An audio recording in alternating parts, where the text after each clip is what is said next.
Bonjour à tous et à tous. Merci de regarder cette vidéo qui fait partie des vidéos de formation sur l'analyse des prix des actions en bourse. Aujourd'hui, nous allons continuer sur le calcul des risques. Dans la vidéo précédente, nous avons vu comment calculer le ratio de Sharpe, qui est l'une des métriques les plus calculées en matière de gestion de risque des investissements. Et si vous vous rappelez, nous avons écrit une fonction qui nous permettait de calculer ce ratio de Sharpe. Aujourd'hui, nous allons commencer par un exercice d'application. On vous demande de considérer un placement sans risque à un rendement annuel de 4% et de calculer le ratio de Sharpe de chaque action. D'accord? Alors, que constatez-vous? Donc, ici, il s'agit tout simplement de définir le RF comme étant égal à 4%, donc 0,04. D'accord? C'est ce que nous allons faire. Nous allons tout simplement copier ce code ici. D'accord? Et puis, le coller là pour répondre à l'exercice. Ici, par défaut, le ratio de Sharpe, le RF est égal à 2,5%.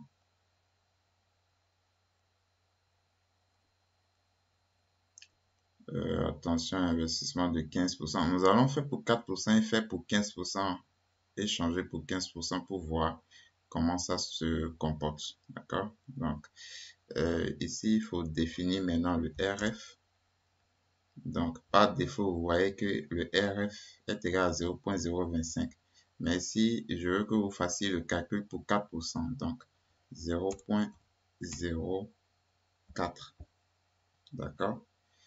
Et vous exécutez.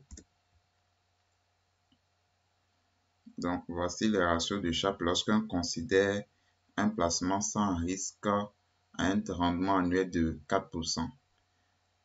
Vous remarquez par rapport aux valeurs avec le rendement annuel de 2,5% pour le placement sans risque, les valeurs ont chuté. D'accord? Vous voyez 0,92 pour Apple ici, il était à 0,97. 1,38 pour Amazon, il est maintenant à 1,33. D'accord? Et c'est ce qui est normal. Rappelez-vous la formule du ratio de Sharpe. La formule RP moins RF sur la volatilité.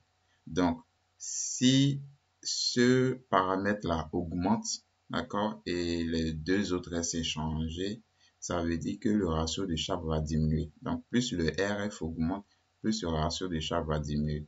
Et c'est ce qu'on constate ici, d'accord? Donc, ici, vous avez quand même des ratios de Sharpe importants, mais qui sont quand même inférieurs au ratio de Sharpe obtenu si on considère un placement sans risque à un rendement annuel de 2,5%. On va calculer les mêmes ratios de Sharpe pour un investissement sans risque avec un rendement annuel de 15%. Donc ici, 0,15. On exécute. Vous voyez que les ratios de Sharpe ont diminué. D'accord? Et même que le ratio de Sharpe de l'indice de marché est maintenant négatif. Ça veut dire que au lieu d'investir dans le marché, si vous aviez un placement sans risque à 15%, il vaut mieux investir dans ce placement sans risque-là. Parce que si vous n'investissez pas dans ce placement sans risque et que vous investissez par exemple dans l'indice de marché, vous allez perdre de l'argent en fait par rapport à ce placement sans risque. D'accord? Votre rendement, au lieu d'être excédentaire, va être déficitaire. D'accord? Donc, nous remarquons que les ratios de Sharpe ont diminué. D'accord? Pour un même rendement et une même volatilité, si le rendement du placement sans risque augmente, alors le ratio de Sharpe va diminuer. Donc, cela découle de la formule du ratio de Sharpe.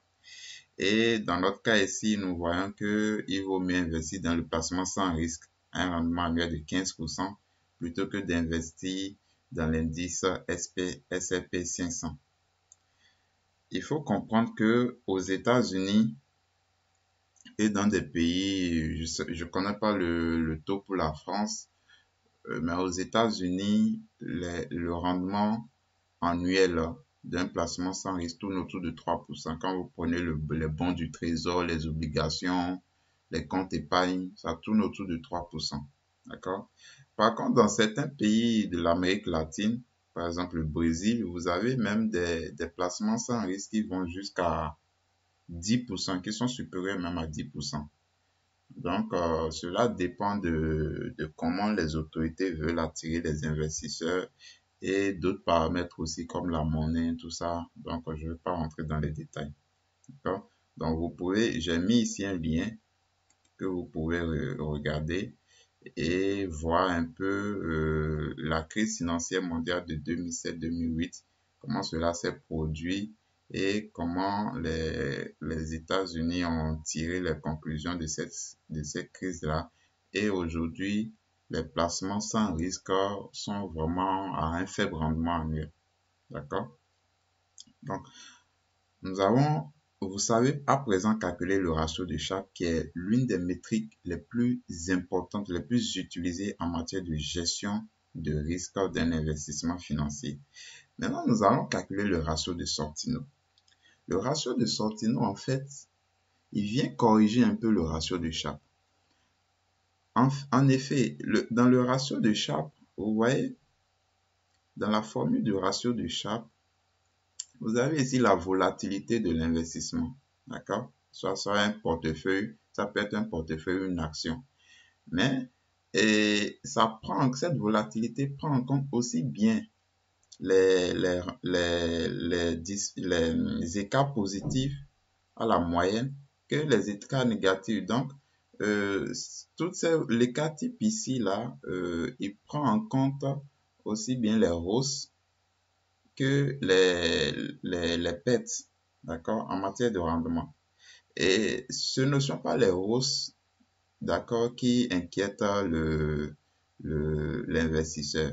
L'investisseur, au contraire, il est content que le rendement soit positif, d'accord, il est content de gagner de l'argent.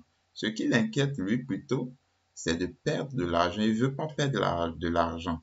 Donc, ce ratio de Sharpe là, en considérant aussi bien les écarts positifs, donc les gains et les pertes, est une mesure pas, je dirais pas robuste, mais est une mesure qui ne dit pas tellement la réalité des choses. D'accord? Donc, c'est une bonne métrique qui est très utilisée, mais l'investisseur ne se soucie pas des gains d'argent. Ce qui le fait peur, ce qui lui fait peur, c'est de perdre de l'argent. Et c'est ce que le ratio de Sortino vient corriger, d'accord? Le ratio de Sortino, en fait, mesure tous les écarts à la moyenne. Le ratio de Sharpe mesure tous les écarts à la moyenne, aussi bien sur la hausse que sur la baisse. D'accord? Mais ce n'est pas les écarts à la hausse qui inquiètent l'investisseur. Donc, ici, le ratio de Sortino, qui est une variante du ratio de Sharpe, vient corriger cela. Il mesure seulement l'excès de rentabilité d'un investissement par rapport à un placement sans risque, mais il est rapporté à la volatilité des rendements négatifs du portefeuille. Les rapporter seulement la volatilité des rendements négatifs. Donc, en tant que gestionnaire de portefeuille, vous pouvez pas, par exemple, définir un seuil pour dire que en dessous de ce seuil-là, votre rendement est considéré comme négatif. Et par défaut, le rendement négatif, c'est le rendement qui est inférieur à zéro. D'accord? Mais vous pouvez aller plus loin, être je dirais, plus sévère pour dire, par exemple, que si votre rendement journalier, par exemple, est en dessous de 0,1%, donc de considérer que ça comme un rendement négatif et de travailler votre stratégie de trading avec cela. D'accord? Mais par défaut, un rendement négatif, c'est un rendement dont la valeur est inférieure à zéro. Ici, je vous ai mis une source Wikipédia, d'accord, sur le ratio de Sortino et aussi une source de Investopedia qui est un peu le Wikipédia de la finance, d'accord, où vous pouvez voir vraiment de plus amples explications sur le ratio de Sortino. Donc, pour calculer le ratio de Sortino, la seule chose qui va changer, c'est le dénominateur. D'accord?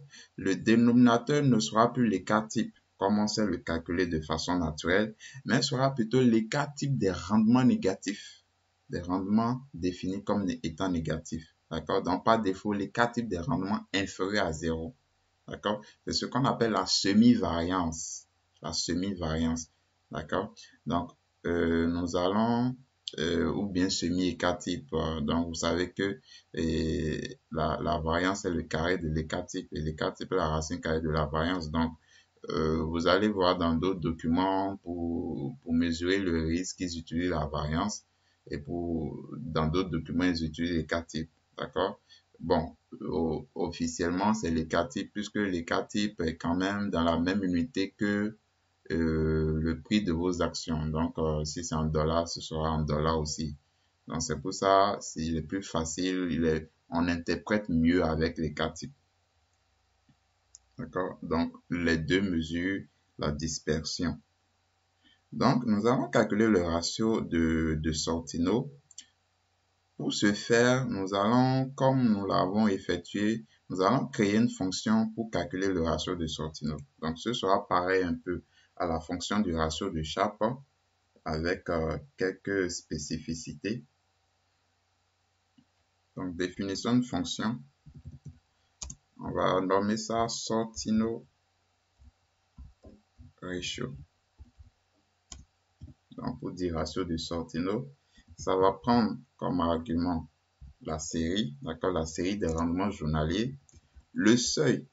Donc, il faut définir un seuil. Donc, par défaut, nous allons mettre que ce seuil est égal à 0. D'accord? Donc, en dessous de 0, si dans une journée, votre rendement est en dessous de 0, ça veut dire qu'on le considère comme un rendement négatif. Donc, les nombres négatifs sont les nombres inférieurs à 0. Donc, RF, on va toujours mettre par défaut 2,5%. D'accord? Donc, ici, vous pouvez mettre quelques commentaires pour permettre aux gens de comprendre votre série. Ce qui change ici, c'est le seuil. Donc, le seuil ici, c'est les rendements inférieurs à ce seuil sont considérés comme étant négatifs. Donc, sont considérés comme étant des pertes. Et si vous voulez gérer votre portefeuille ou bien votre investissement dans une action individuelle, vous pouvez dire non, moi je considère que si c'est même en dessous de 0,05, c'est négatif, c'est une perte, d'accord? Vous pouvez être plus sévère comme ça, d'accord? Mais par défaut, le seuil ici sera égal à 0. Alors, donc ça veut dire que si votre rendement en dessous de ce seuil-là, ce sera un mauvais rendement, donc une perte d'argent. On va mettre ça, le reste, on l'avait déjà défini dans la fonction de ratio de Sharpe. Dans la série, c'est la série des rendements journaliers. Le RF, c'est le rendement annuel du placement sans risque. Donc, ça peut être une obligation, un bon du trésor, le dépôt dans un compte épargne. Ici, nous allons afficher bien, et puisque c'est l'écart type des rendements négatifs, il faut pouvoir donner la série de ces rendements négatifs là. D'accord? Donc, série des rendements négatifs. Et une simple filtration peut nous aider à le faire. Donc, je vais mettre neg. Donc, pour dire negative returns, donc au rendement négatif, est égal. Donc, on va faire une simple filtration. Hein. On va dire de prendre les valeurs de notre série de rendements qui sont inférieures au seuil. Tout simplement comme ça. Et vous obtenez maintenant la série des rendements négatifs. Après ça, on calcule le rendement moyen annuel. D'accord? Et ça, on sait le faire facilement. Donc, on va dire min return égale, on prend la moyenne de la série fois le nombre de jours de trading d'accord, dans une année qu'on a stocké dans la variable NDays. Et maintenant, on va aussi calculer la volatilité des rendements négatifs. Volatilité annuelle, bien sûr. La volatilité annuelle des rendements négatifs. Donc, ici, on va dire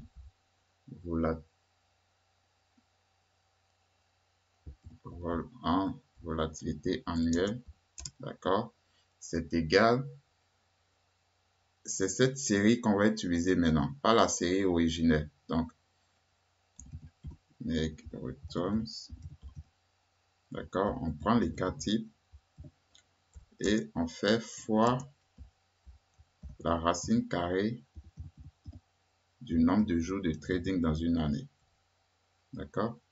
Lorsqu'on a fait ça, on a alors tous les paramètres pour calculer. Donc ici, je peux le mettre, je peux mettre RF1, je peux mettre RP pour, comme c'est défini dans la formule. Et ici, je peux mettre, bon, je laisse ça comme ça. Donc ici, le ratio de Sortino, donc ça fera Sortino qui sera égal à RP moins RF divisé par la volatilité. D'accord? Donc ici, c'est la volatilité des rendements négatifs. Et là, la fonction retourne Sortino. Voilà. Voilà comment nous pouvons écrire notre fonction. Ici, nous allons l'appliquer maintenant pour calculer le ratio de Sortino de chaque action, tout simplement. Donc, ce que je vais faire, c'est juste copier ce code-là, par exemple. D'accord, tout ça, c'est pareil.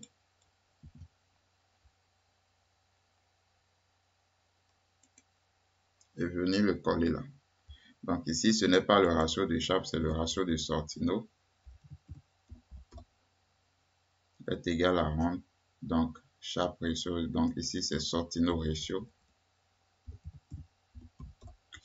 Alors, ici, par défaut, il y a déjà le seuil qui est bon, c'est ce seuil-là on va utiliser, et le RF aussi. Donc, c'est ceci seulement le paramètre série, l'argument série qu'on détermine. Et voilà l'argument série, je l'arrondis à 2 et c'est bon.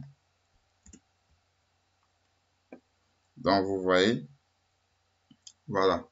Donc, et voilà, voici l'interprétation de ces valeurs-là. Donc, les investisseurs n'ont pas l'insomnie pour des rendements positifs. Ce qui les inquiète vraiment, ce sont des rendements négatifs qui vont leur faire perdre de l'argent. Donc, c'est en cela que le ratio de Sortino trouve son importance, car il mesure le rendement d'un investissement par unité de mauvais risque. Donc, entre deux investissements, par exemple, un investisseur rationnel va préférer celui avec le ratio de Sortino le plus élevé, car cela signifie que l'investissement rapporte beaucoup plus par unité de mauvais risque. Et c'est ce que nous allons voir. Regardez, par exemple, l'indice de marché, le S&P 500, a pour ratio de Sortino 0,51. D'accord? Donc, ça veut dire que par unité de mauvais risque, cet investissement donne 51% l'an, d'accord, par rapport à un investissement sans risque à 2,5% l'an. Et quand je prends par exemple Facebook, le ratio de Sortino est 1,01. Ça veut dire que Facebook, d'accord, donne 101% l'an, d'accord, de rendement dans une année, d'accord, par rapport à un investissement sans risque de 2,5% l'an, d'accord. Donc, par unité de mauvais risque, Facebook a ce rendement de 101%. Ce qui veut dire que si je devais choisir entre Facebook et l'indice de marché, je choisirais Facebook parce que c'est lui qui donne le meilleur rendement annuellement par unité de mauvais risque. D'accord, voilà l'interprétation que vous pouvez faire. Donc, voici le genre d'interprétation que vous pouvez faire avec le ratio de Sortino. C'est ce que je vous ai mis ici. Le ratio de Sortino d'Amazon est de 2,04, tandis que de celui de Tesla est de 1,32. Ce qui veut dire que pour une unité de mauvais risque et par rapport à un investissement sans risque à un taux annuel de 2,5%, l'action d'Amazon a un rendement excédentaire supérieur à celui de Tesla. D'accord? Ici, l'indice représentant le marché, d'accord, le S&P 500, a le ratio de Sortino le plus faible, donc ce qui veut dire qu'il est le moins attractif en termes de rendement par unité de mauvais risque. D'accord? Donc, le ratio de Sharpe, d'accord, et le ratio de Sortino ont une principale limite. D'accord? Leur principale limite, c'est que il suppose que les rendements les rendements suivent une loi normale. Or, lorsque nous avons regardé les histogrammes des rendements, d'accord, cela nous a montré que non, en fait, les distributions étaient asymétriques, donc ne suit pas probablement une loi normale. Le fait de supposer que les rendements sont distribués normalement, cela peut être très dangereux pour l'investissement, pour la gestion du portefeuille. D'accord? Donc, parce que de toute façon, les données financières, en règle générale, de façon globale, ne suivent pas une distribution normale. D'accord? Il y a trop d'incertitudes à ce niveau-là. Donc, il y a nécessité quand même d'utiliser des mesures de risque plus robustes, d'accord, qui ne supposent pas que les rendements sont normaux, parce qu'en réalité, ils ne le sont pas. Donc, il faut des mesures quand même plus robustes qui vont permettre de quantifier plus efficacement ce qu'on appelle les risques extrêmes. D'accord? Et c'est ce que nous allons voir. Mais avant de voir cela, d'abord, nous allons vérifier si les distributions de nos rendements suivent une loi normale. D'accord? Et nous allons le faire en calculant deux paramètres, le coefficient d'asymétrie et ce qu'on appelle en anglais le skewness et le coefficient d'aplatissement qui est le kurtosis. D'accord? Puis nous ferons des tests statistiques pour essayer de voir si nos rendements suivent une loi normale ou pas. C'est ce que nous allons faire dans la prochaine vidéo. Je vous remercie d'avoir suivi celle-ci et mettez vos commentaires afin de me permettre de m'améliorer. Et surtout, n'hésitez pas à partager la vidéo, à la liker si vous l'avez aimé, à vous abonner à la chaîne YouTube et activer la cloche de notification pour ne pas rater une vidéo de formation. Je vous remercie et à bientôt.